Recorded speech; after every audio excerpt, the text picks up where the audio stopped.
Кыргыз элин дүйнө жүзүнө даңктаган бүгүнкү биздин спортсмендерибизди, спортчуларыбызды бүгүн сыйлоо аземин баштаган турабыз.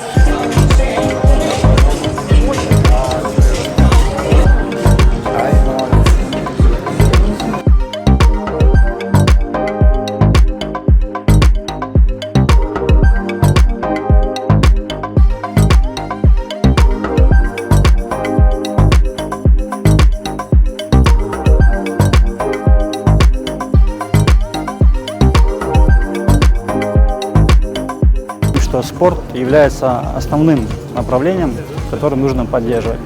Более тесное сотрудничество мы начали в 2021 году с Национальным олимпийским комитетом. Тот подарок, который сегодня был сделан, он сделан со стороны компании Альянс Алтын и наших подрядчиков, которые работают на месторождении. Основная цель мотивировать будущее поколение, а также действующих чемпионов, чтобы они смогли добиться высоких результатов и принесли золото для всей нашей страны.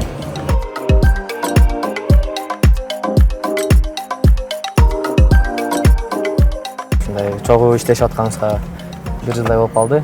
Ушу жана айтып кеткендей, чемпионат мээрине баратканда ушундай бизди кийим менен жана финансовый каржылап, бизди ошо чемпионат мээрага узатып жатканда, ушу Алтын Альянстын директору ушундай сөз берген. Ушундай чемпионат мээрадан алтын байге алып келсеңер, ушундай бизден жакшы белек болот деген. Ошо сөзүнө туруп, ушундай бүгүнкү күндө ушундай жакшы мына белекке берип жатат. Ошо Алтын Альянс компаниясына терең ыраазычылык.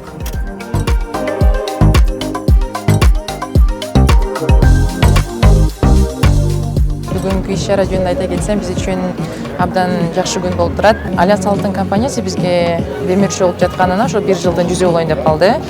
Эмоциялар абдан жакшы. Ошо өзүңүздөр билгендей Олимпиада оюндарына өтө аз убакыт калды. Ошо Олимпиада оюндарынын алдында биз үчүн жакшы бир мотивация болду деп айтсам болот.